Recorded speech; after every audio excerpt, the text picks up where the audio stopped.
আসসালামাইকুম। আমরা বর্তমান আছি ইব্রাহিমাবাদ রেলওয়ে স্টেশন। এটা হচ্ছে যে মূলত মানে বাংলাদেশের মধ্যে ইব্রাহিমাবাদ আর হচ্ছে যে সায়দাবাদ দুটা রেল স্টেশন বাংলাদেশের অন্যতম এবং আইকনিক, যেটা হচ্ছে যে দেখতে একবার অসাধারণ।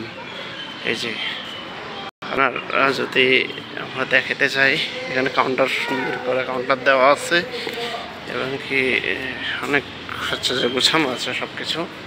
আরেকটু যদি দেখাইতে চাই, এখানে এই যে হচ্ছে যে দুইটা নেম প্লেট আছে।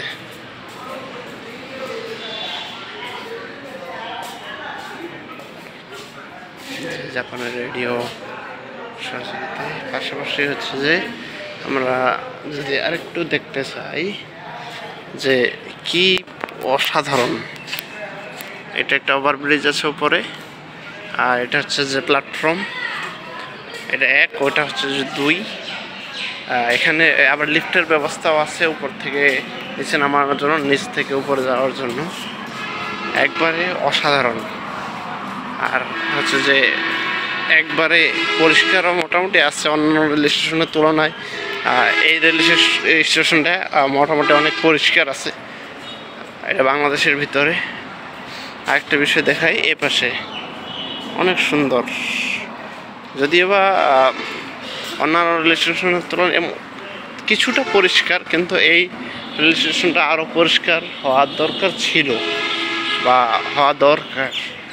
কারণ অন্যান্য এই ইয়াতে প্রচুর পরিমাণ হচ্ছে যে মানুষ নিযুক্ত আছে এবং আছে, কিন্তু হয়তো বা এনারা করে না। তবে সরকারের দৃষ্টি আকর্ষণ করবো যে এই জিনিসগুলো যাতে করে, যে পরিষ্কার পরিচ্ছন্ন করা হয়।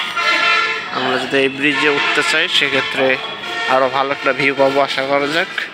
আমরা ব্রিজে উঠার চেষ্টা করব একটু পরে।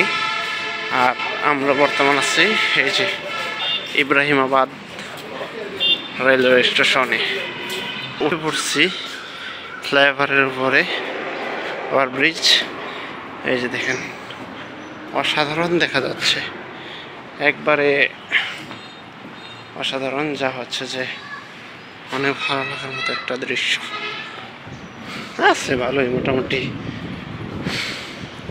আর এই পাশে যদি দেখিতে চাই, সুন্দর,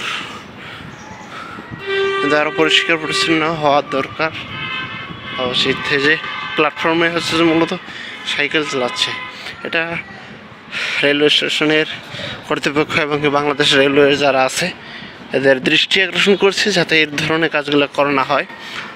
রেল স্টেশনের প্ল্যাটফর্মে সাইকেল চালানোটা এমনি ভালো আছে, আপনারাও আসতে পারেন, আশা করি আপনাদের ভালো লাগবে।